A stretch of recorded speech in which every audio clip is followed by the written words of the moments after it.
Live.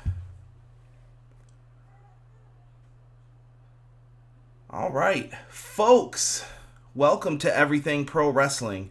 Everything Pro Wrestling is a show by the fans for the fans. I am your host, Conrad Cushman, and we are here today with a review of Ring of Honor's Glory by Honor 2019.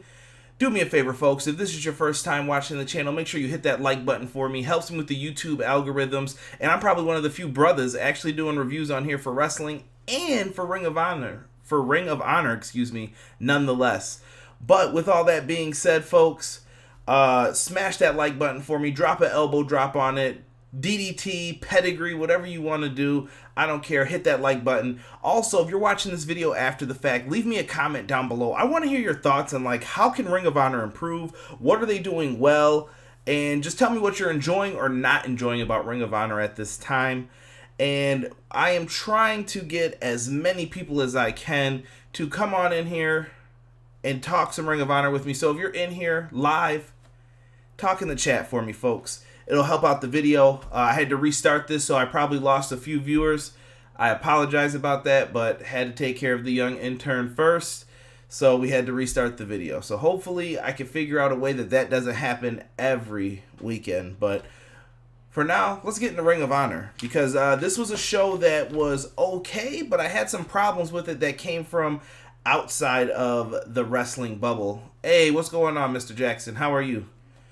We're starting this up again. So we are going to start off here just talking about the event. Glory by Honor. New Orleans is where it takes place, in Louisiana. This has been kind of a bigger place for Ring of Honor. They did a show there, I want to say a year or two ago, and they had about 6,000 people. The crowd looked a little bit less here.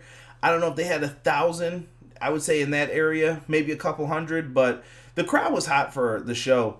Ring of Honor is still putting on a good product despite what people may think when they see the ticket sales. I can't figure out what's going on with the ticket sales at all the wrestling venues. I'm starting to wonder if maybe it's bots. Maybe the lack of interest is going down. I mean, they do have AEW starting up and everything else, but the Ring of Honor fans are passionate and one of the best. And I have to give a shout out to everybody who checked out the last video that I did for Death Before Dishonor. Really did a great job on that. That is my highest viewed video of all time, so I owe that to everybody, all the fans. Thank you guys so much for that, and I hope that this video does the same thing eventually. But Glory by Honor, this show had a really good card on it, one that I was interested in. Oh, it's Jonell Jackson says that New Orleans is his hometown. Shout out to him. I appreciate that, brother. Were you at the show? Probably a good question to ask the man. So for this, we start off the night with a battle royal of some sorts. We had a 15-man battle royal. The winner will face Roosh, the current Ring of Honor World Heavyweight Champion, for this match. In this match, you didn't really have a lot of people in here, but once I saw the 15 competitors in the ring, I had my pick, and it was the man who won. What's up, Rob? It was Silas Young. The man is easily someone who could get the normal pick here. What's up, Brandon? Throw me some likes, fellas. Throw me some likes. I see you guys coming on in. We're just talking the Ring of Honor show. Silas Young was the safe pick in this one. Now, why is that? He's kind of the elder statesman of Ring of Honor. He's someone who knows how to get heat. He knows how to do his job, but he's not going to get to that level of winning the World Heavyweight Championship. It's unfortunate, and maybe they'll give him like a token run towards the end or in a year or two, maybe when his contract comes up. But as of right now, Silas Young is someone that you're not going to put the belt on, but he can go in there and have good matches with young guys, older guys. He knows how to carry himself, and Silas Young is a superstar for that. He wins the Battle Royal by eliminating someone who he's the mentor of, tag partner of, Woods. And in the end, they kind of played it off as, hey, you can't trust your tag team partner, and they did it as like a teaching moment. So Silas Young will be competing against Roosh later on. And let me say this. I thought that they were going to have a pre-show for all of this, and instead the show started at 8 o'clock. This show did not get started until 8:30. So that was one of my first gripes. So I waited a half hour for this show to start. Whatever. Part of life. You get to it. What's going on, J3X Show? Good to have you in here, Peyton. Very, very weird to see how they tried to play all this off. neither here nor there. It was just something that I completely forgot about because once I get into it, something worse happened in this whole process of me trying to do this review for this show. I feel like this show was like doomed from the start for me. Let's get into the semifinals, number one contenders tournament. We had Dalton Castle versus PCO of Villain Enterprises. The Frankenstein of Canada, PCO, he has been on a tear lately, and I was wondering who was going to stop him. And if you guys listen to my preview and predictions on the podcast, I did predict that PCO and Marty Scurll will go to the finals. Am I right? We're going to have to wait to figure it out and find out what happens. So this match was a good back and forth contest here. I saw a lot of people in the FITE TV chat asking why was that guy wearing a diaper. Dalton Castle's back was broken. For those who don't know, if you're wondering why he wears his tights so high, he's wearing a back brace underneath it. Wrestling someone who once broke their back, not a good thing. But they went through a lot in this match, and I kind of learned something new about PCO. I always thought PCO stood for Pierre Carl Ouellet. I believe that's PCO's real name, or the name he always used as a gimmick. For this one, though, PCO now stands for Perfect Creation 1. So I thought that was a little dope fact that could be out there one day on a trivia or something. Maybe it'll be on Jeopardy. Thank you. You know, you never know what could happen with that. But Villain Enterprises end up getting the victory here. The match isn't perfect. Like, PCO doesn't put on these masterpieces that's going to get like a 5-star rating from your favorite in-ring worker who reviews wrestling matches. That's not what I'm here for. PCO, I like the sloppiness and I like the hard hitting. The only thing I worry about is PCO's health. Other than that, let the guy do what he's going to do. I don't mind the sloppiness that comes with it. PCO hits a dive to the floor, choke slam, and a moonsault. 1, 2, 3. He gets the victory. After the match, I found out that PCO debuted when I was born in 1987. That is crazy, bro. PCO's been wrestling since I was born. The man is a beast, and I was happy for it. I gave that match a C+. And you're going to run into a problem later on with a lot of these grades. Trust. So after that match, we go right into the next semifinals match for the number one contender tournament. Jay Lethal taking on the villain, Marty Scurll. And everybody's been wondering, what is Marty going to do? Is he going to AEW? Will NXT make him an offer? Will he stay in Ring of Honor like Matt Taven decided to recently? We don't know. But what we do know is Marty Scurll is here right now. So maybe they take advantage of not giving him the championship. When they didn't give him the championship at the G1 Supercard show. I thought that was the perfect time for him to get the belt, and then you could sweet talk him into maybe staying. We didn't get that run, unfortunately. Matt Taven was the champion. That's who they decided to go with. And here we get Jay Lethal versus Marty Scurll. This match was one of the ones I was looking most forward to in the evening. This is probably my number one match, actually, as you guys can see here. Donnie, what's good? Everything college basketball. What's happening, brother? Thank you so much, Josh or Peyton. I'm not sure who's running that. It could be Tyler, too. Shout out to Tyler. But this was a good back and forth match. I thought this was excellent for what they did. Jay Lethal... It's so hard with him because I love Jay Lethal as an in-ring competitor, what he does in the ring, on the microphone, and I've met Jay Lethal a bunch of times. Jay Lethal is a cool-ass dude, I promise you. But Jay Lethal's been in Ring of Honor for so long, and he held that Ring of Honor title for so long, I keep wondering kind of like, well, what's next for Jay Lethal? And I feel like he's in this role now to where he's kind of got to work with people who aren't at the level I want Lethal at, but at the same token, I don't want to continue seeing Lethal in the same spot over and over again. And I think he knows, too, that it's played out. But it's just such a tough spot for him. And Marty is clearly over in this match. Really good back and forth match. And I love the way it ends. So Lethal and him are trying to catch each other, but they are so keen to each other's movesets that they are rolling out of everything, reversing it. Marty goes for a pen where he hooks his legs behind Lethal's arms and rolls forward. Well, when Lethal kicks out, he turns him into the chicken wing and locks his arms in. Lethal has nowhere to go, nothing else to do but tap out. Now, Marty shook his hand in the beginning of the match. After the match, Marty shook his hand again, honoring the code of honor. Something you wouldn't expect to see from the villain, Marty Scurll, but it makes you wonder sometimes when you see stuff like that, how does it play out? How old is who? Who are you talking about, Jesus? PCO? PCO's in his 50s, I believe. I can't remember the exact age. You could Wikipedia that, but he's in his 50s, I believe.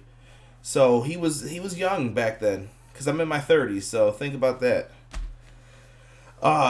Afterwards, I gave that a grade of a B as well. Afterwards, we got a Shane Taylor video package. They're kind of doing this. Shane Taylor bought out his Ring of Honor contract, but he's the Ring of Honor TV champ. The whole Shane Taylor Productions.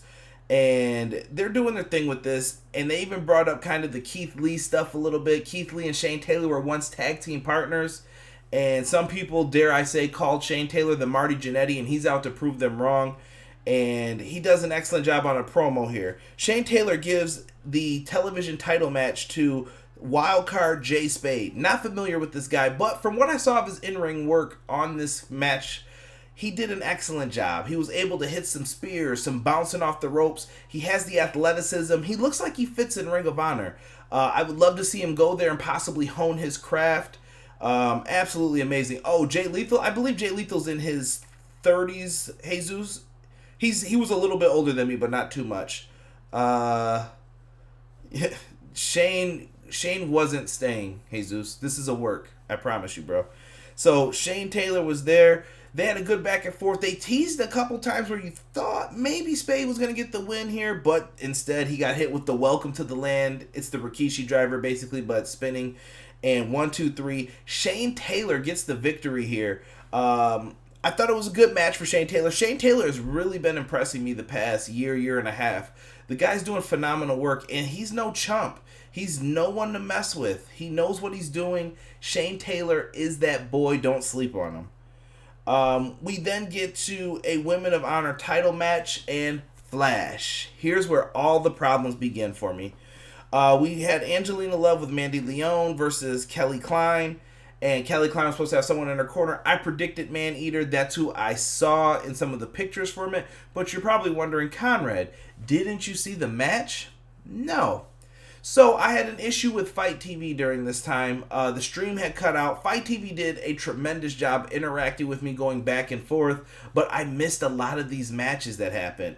Hey, what's up, Tiffany? Good to have you in here. Thank you for coming in to say hi. I appreciate that.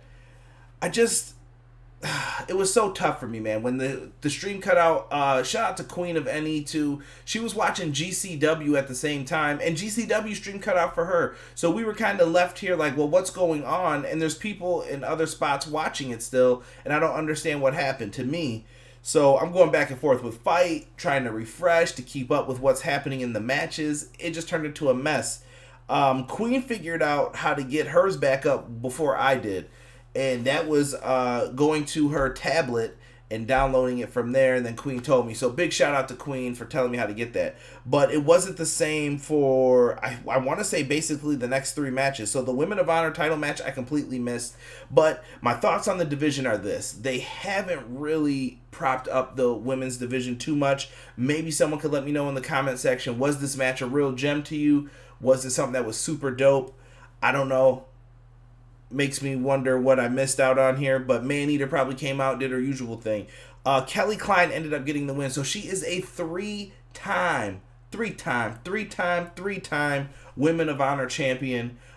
Good for Kelly Klein. She's someone who I feel like they're building the division around, but I just don't, it's missing something. I don't know if it's more talent, more focus. I don't know what it is, but the division is lacking a little bit, and I want to see some more people get in that mix. So hopefully we can work out something here with Stardom or someone that they can trade talent with and just work together with so that they can bring a lot of prestige to this division, because I would love to see it succeed, but only time will tell what happens with the Women of Honor division. If you guys have thoughts on that, please let me know. Next up, we had the ROH Tag Title match. Missed all of this as well, waiting for this to load back up and everything else. So we had Luke and Perry Hawk versus the Briscoes. It looked like a really good match. A lot of people were buzzing about Luke and Perry during this match. They really wanted to see these guys come out, do their thing. Not mad at it at all. Not mad at all. They can do whatever they need to. I missed the whole thing. I would like to try to go back and rewatch this, but I promised everyone a review right after. So this is what I'm going to have to do. I'm stuck with this at the moment. Briscoes get the win. They retain the tag titles just as I predicted. The Briscoes are one of the best tag teams. 11-time tag team champions. You're not messing with that. Jay Briscoe, former Ring of Honor champion. The boys are dope, man. Them boys are it. Ring of Honor has done a great job keeping them. Happy for it. Hey, what's going on, Matt Lopez? Shout out to Matt Lopez as well. He got a shout out on the show at one point. I believe it was right before the TV title match. But Matt Lopez got a shout out and dope. Matt was actually who I was following to make sure I knew what was happening during these matches by refreshing the stream, because he still had his stream, but mine went out. So I don't know if you saw that, Matt, but I was one of the FITE TV people who I had no access to this match.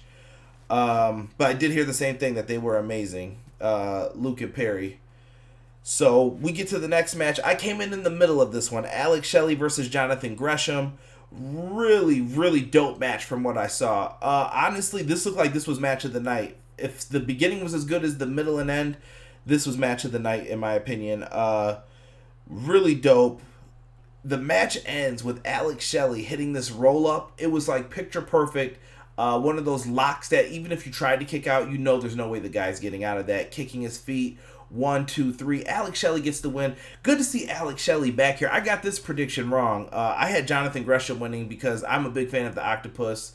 But Alex Shelley needed this win more because he is coming back from his retirement. And Alex Shelley's that boy, man. Someone that the Young Bucks have been getting a lot of praise to. Him and Chris Sabin, the Motor City Machine Guns. And I love their matches that they had in TNA. Alex Shelley, man. Good to see him in here. I have to be very, very happy with what we got in this match. And like I said, shout out to Queen for telling me that it worked on the tablets, because if I didn't have my tablet with me, I would have probably missed all of this match too. So, good win for Alex Shelley here. Not bad at all. Was that your match of the night, Matt Lopez? I would love to know that. Okay, so next up we had a tag team match. We had Mark Haskins and Hot Sauce Tracy Williams versus Villain Enterprises Brody King and Flip Gordon. Really, really dope match here. In the match, I saw my stream froze again here, and I was about to lose it because I couldn't take it anymore. So I missed a small chunk of this match, probably like 5-10 minutes of it. Once again, I saw Brody King do a nice black hole slam on somebody. I don't even know if we want to call it the Boss Man Slam, Black Hole Slam, but it was really dope. And I don't know who called him Alistair Fat or whatever. Boo. Boo. Really dope stuff here, though. Colt Cabana also was talking about how he is going to be hosting Ring of Honor's Unauthorized. So I'm pretty sure we're going to see Colt Cabana in a t-shirt tuxedo if he knows what's right for the show.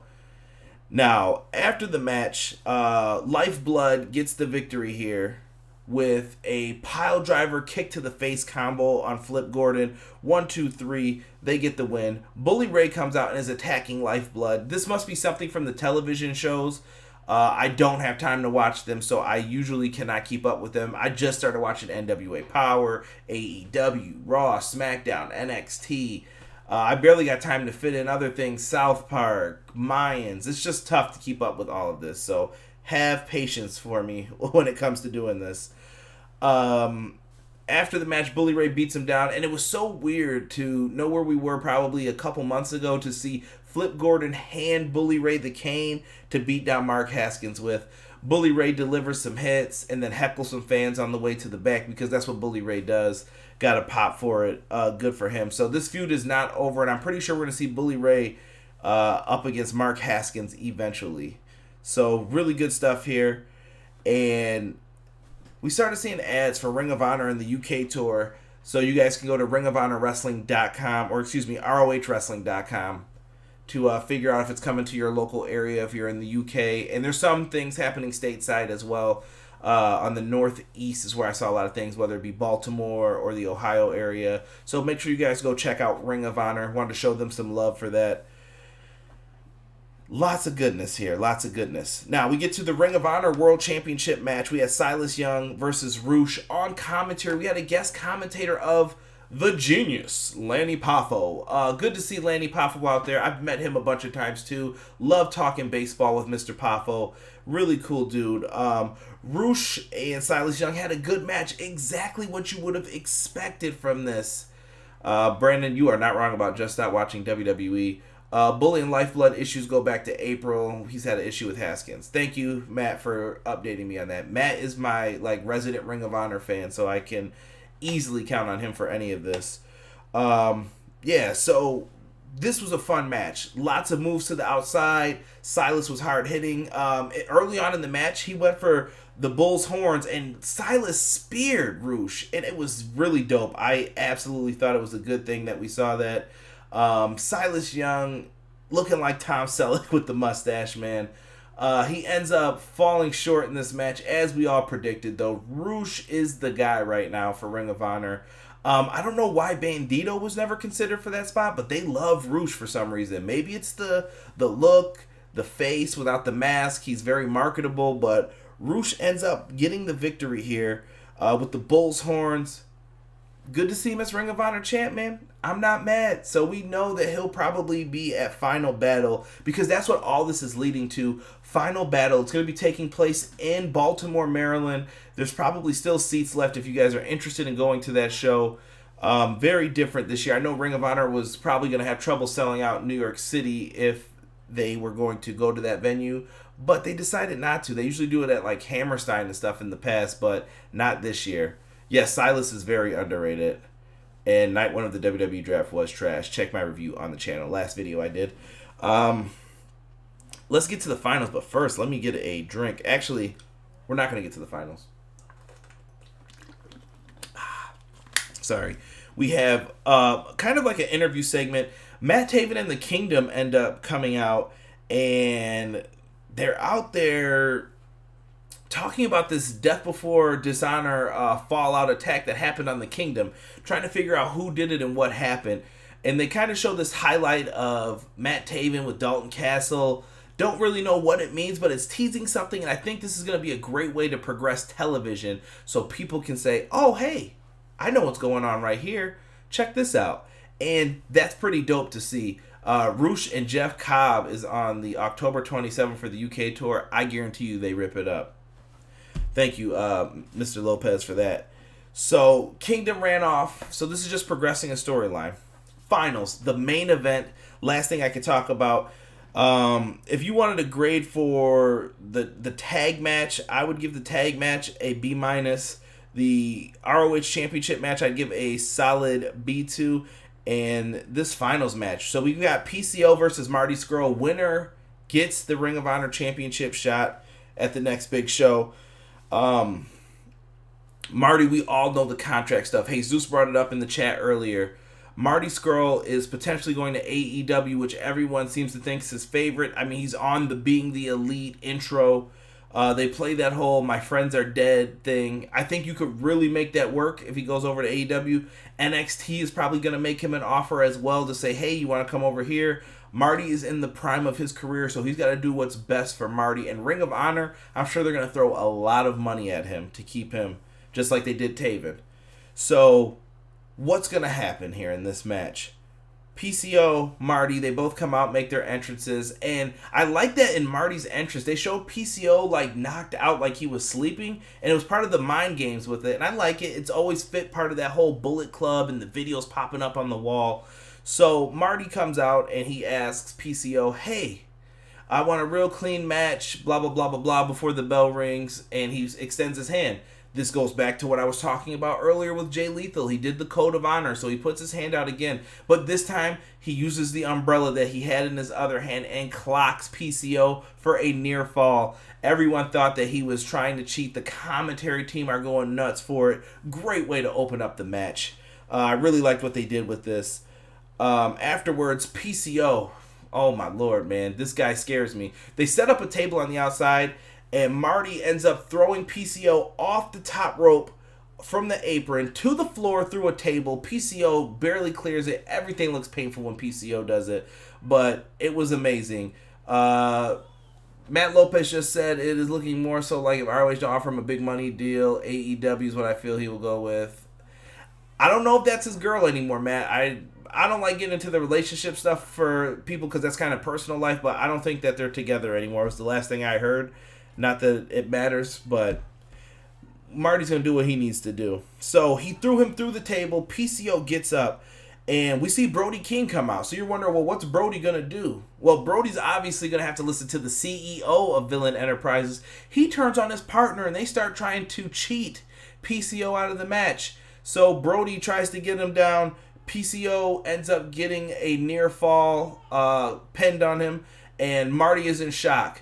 Next out, PCO starts knocking down Marty. He goes for his moonsault, but here comes Flip Gordon. He comes up, kicks him in the face. The Mercenary is taking out PCO. These guys are six-man tag team champions together, and Flip Gordon now has turned on him. The whole Villain Enterprises is turned on PCO throughout this match. Good back-and-forth battle, and at one point, a moonsault is hit, but Marty kicks out then. And eventually, they go back and forth, and Flip and Brody end up next to each other. A big dive, cannonball style dive to the outside on top of both of them. And then afterwards, PCO lands a moonsault. And then that's when Marty kicked out, And then PCO ends up getting him down with a choke slam. Goes up to the top. Moonsault again. 1, 2, 3. PCO is going to get his championship match. And I thought it was wonderful how they did this. It was a great build up for PCO. And I love what they did here with this. Marty gets on the microphone, and Marty Scurll then shows off that he is a class act. He puts over PCO, saying, this might be the last chance you get, so you go out there and win it. Hold on here. Matt Lopez says, I was losing my shit when they attacked PCO. I understand why, but at the moment I lost it. I love what they did with that. And I thought it was very, very well done here. What they did. PCO gets the win. He gets the perfect way to go home and end the night happy for people. PCO gets the win, and it looks like everything's all good in Villain Enterprises. Overall, I can't give this show a grade, guys. The show was so frustrating to go back and watch now because of what happened with the FITE TV. I know it's no one's fault, but it ruins a show, and that's something that they have to make sure that they don't have happen anymore going forward. But with that being said, man, I want to hear what you guys think. If you guys have more stuff to say in the chat or down below, leave me a comment after the video. Matt Lopez, I'd love to hear what you think of this and what you would love to see the final battle card being or something. Let me know, guys, down below. I got the intern. He's probably wearing my dad out screaming right now, so I am going to go and make sure I take care of that and handle my business with the intern. With all that being said, folks, don't forget to like, comment, and subscribe on the video if you guys are big fans of Ring of Honor. And we will be back next time with another video. Be sure to check me out next weekend when we review Bound for Glory, and I will have a preview on the podcast this week. All that's in the description below.